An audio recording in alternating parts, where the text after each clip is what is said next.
안녕하십니까. 김기문의 시사 이슈 시작합니다. 오늘은 윤석열 정부의 정책 관련에 대해서 이야기해 보겠습니다. 직접적인 윤석열 정부의 정책에 대해서는 아니고요. 오늘 407회 국회 임시회 제5차 본회의가 10시에 국회 본회의장에서 열렸고, 김기현 당대표, 국민의힘 당대표의 대표연설이 있었습니다.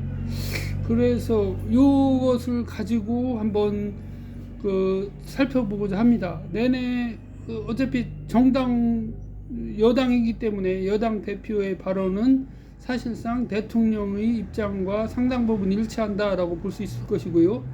또 하나는 이미 김기현 당대표가 후보 시절부터 대통령이 직간접적으로 대통령 비서실에 인사들이 개입한다거나 해서 대통령의 의중을 반영한 그러한 당대표였기 때문에 입장에서는 큰 차이가 없을 것으로 생각이 됩니다.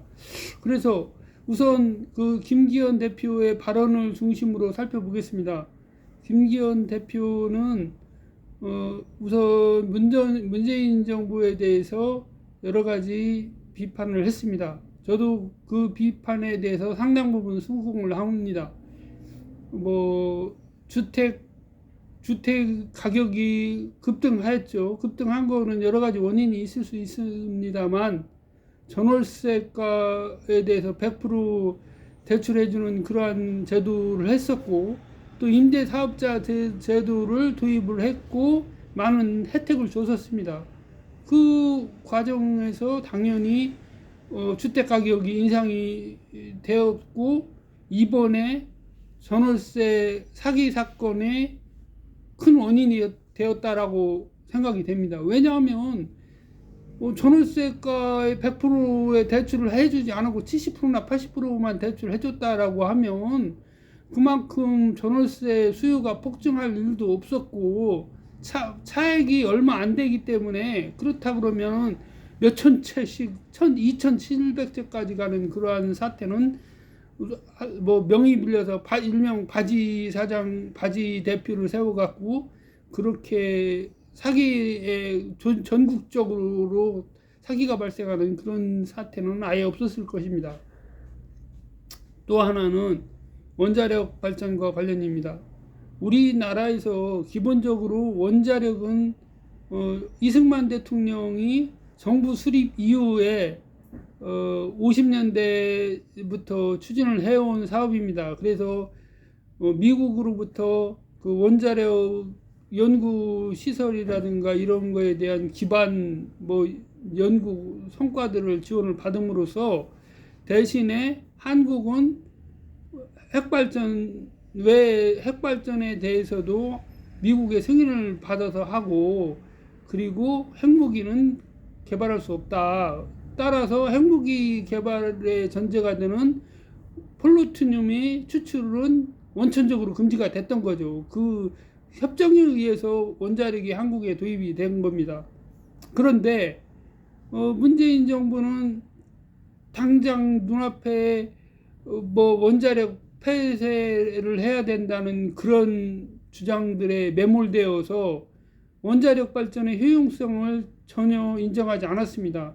우리나라는 아시다시피 원유를 전량 외국에서 수입을 하고, 석탄도 우리나라의 석탄은 깊이가 너무 깊기 때문에 생산성이 낮다 이렇게 지금 알려지고 있고, 그래서 명맥을 유지하는 수준으로 석탄이 지금 생산이 되고 있는 겁니다. 그런 상황인데 원자력을 당장 폐쇄를 하면 어떻게 할 것이냐, 또는 원자력을 감축을 하면 어떻게 할 것이냐에 대한 로드맵을 정확하게 만들어서 추진을 했어야 되는 것입니다. 그럼에도 주장에 따라서 무슨 태양광 좋죠. 태양광 그렇지만 겨울에는 어떻게 할 것입니까? 또한 태풍이 와서 싹 쓸고 가는 태양광, 바다에 설치된 해양 태양광 시설들, 산비탈에 설치해서 다 산 무너져서 수많은 재해를 발생시키는 그러한 사태들, 그거에 대한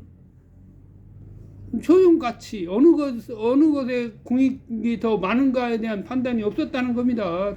단지 원자력 폐쇄에 대해서도 쟁점이 있습니다.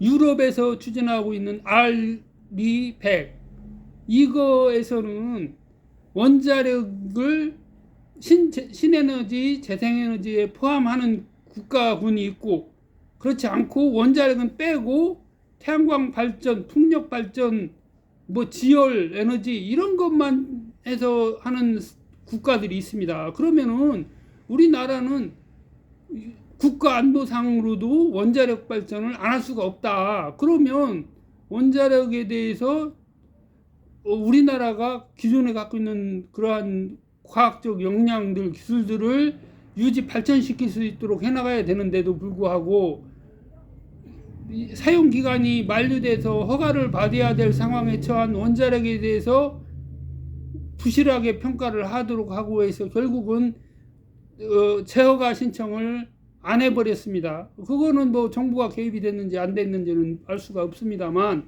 뭐 과학기술정보통신부 장관이 전직 장관이 구속됐고 했던 상황들을 비춰보면 충분히 정부가 압력을 넣고 해서 수력 원자력에 대해서 포기를 하도록 하고 어떠한 종류의 대가를 지원하기로 약정을 했을 가능성도 충분히 있다라고 봅니다. 아무튼 이것도 우크라이나 러시아 전쟁으로 인해서 한국의 급격한 경제 위기, 에너지 위기를 가져왔고, 그로 인해서 원유가 폭등, 천연가스 폭등이 발생했고, 그 모든 책임은 결국은 선량한 국민들이 다 감내하고, 한국전력은 파산 직전 상황까지 가는 그런 상황이 되었고, 한국가스공사도 마찬가지입니다. 이러한 거에 대해서 문재인 정부는 당연히 그 잘못에 대해서 진실한 사과를 하고 국민에게 합당한 그런 조치를 해야 마땅합니다. 뭐 자기 연금은 중요한가 보죠. 연금은 꼬박꼬박 잘 타먹는 것 같습니다. 예?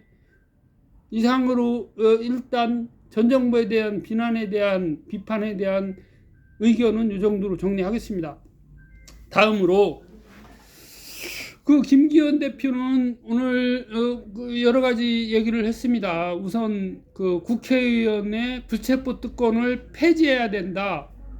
그래서 여당인 국민의힘은 전원 불체포 특권을 폐지하는 서명을 제출하겠다. 그런 얘기가 있었고요. 또 하나는 이제 방송 관련입니다. 방송 뭐 쉽게 얘기해서 며칠 전에 그 KBS에서 특집 방송도 한 일이 있습니다만, 방송에 대해서 이제 방송이 불공정하게 운영되어 왔기 때문에, 그래서 방송에 대해서 일종의 개혁이 필요하다, 그런 취지입니다. 그런 취지고, 또 하나는 국회의원들에 대해서 10% 감축을 하자.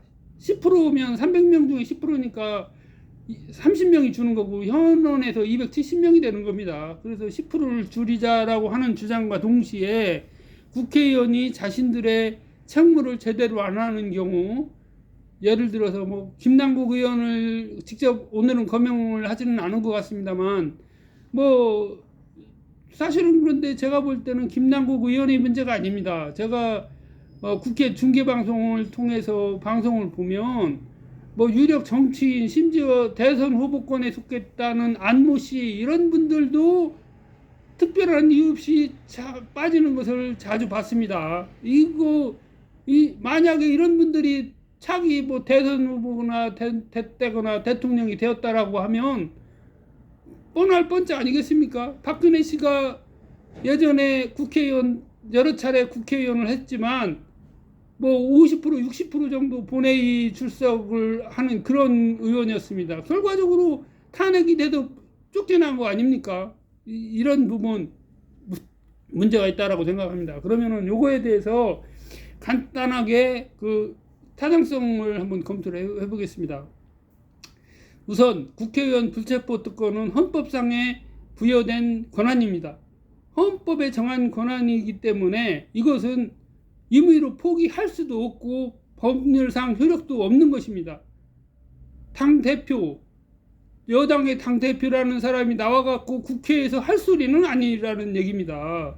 헌법을 위반하는 발언을 서슴없이 하고 있다? 어떻게 이러고서는 여당의 당대표라고 할 수가 있습니까? 이건 말도 안 되는 얘기입니다.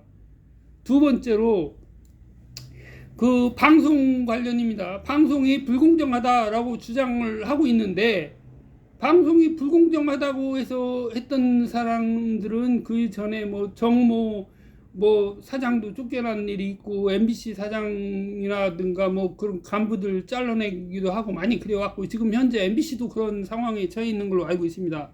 근데 문제는 지금 여기에서 공영방송을 직접 언급을 했기 때문에 결국은 KBS 공영방송을 어떻게 손을 보겠다라고 하는 의미인데, 문제는 최근에 방송통신위원회에서 지난 16일입니다. 6월 16일에 입법 예고를 하면서 26일까지 10일간의 입법 예고 기간으로 해서 방송법 시행령을 개정하겠다라고 해서, 그 내용은 그렇습니다. 현재 한국전력공사가 위탁받아서 지급하고 그 수수료를 받는 구조를 아예 못하게 만들겠다라고 하는 것이 골자입니다. 그렇지만 제가 법제처에도 의견을 냈습니다. 법률인 방송법에는 그러한 위임명령, 대통령에게 그러한 권한을 주지를 않았습니다. 한국방송공사는 방송법에 정해진 법인이기 때문에 그 법인은 법률에 정해진 기관이 의사결정을 하고 판단을 할 일이지 정부가 이래라 저래라 할 수도 없거니와, 그것이 방송법의 취지고 한국방송공사가 공영방송으로 만들어진 발족한 이유인 것입니다. 그런데 사사로이 당대표라고 하는 사람이 이렇게 하고 있다. 결국은 방송통신위원회가 여당과 궤를 같이 하고 있다. 이거는 방송통신위원회 위원들을 파면해야 될 수 있는 그러한 중대한 사태입니다. 방송의 공정성을 담보해야 된 방송통신위원이 어떻게 여당의 의견을 수용하는 듯한 그러한 정책 결정을 하고, 더군다나 졸속으로 11일에 입법 예고 기간으로 해서 바로 시행해버리겠다는 거 아니겠습니까? 이건 있을 수 없는 얘기입니다. 세 번째, 국회의원 10% 줄이자 하는 부분과 국회의원 불출석에 대해서 대응을 해야 된다는 부분입니다. 국회의원 10% 줄이자라고 하는 부분은 국회에서 전원위원회 회의를 거쳐서 나왔던, 전원위원회에서 많은 토론 과정을 거쳤던 부분에서, 또한 현장의 그 국민들 여론조사를 수렴한 그 회의, 전문가가 아닌 일반 국민들이죠. 그 의견에서 나온 것에서도 줄이자는 의견보다는 늘리자는 의견이 많은 걸로 해서 국회의장이 직접 나와서 설명한 사례도 있습니다.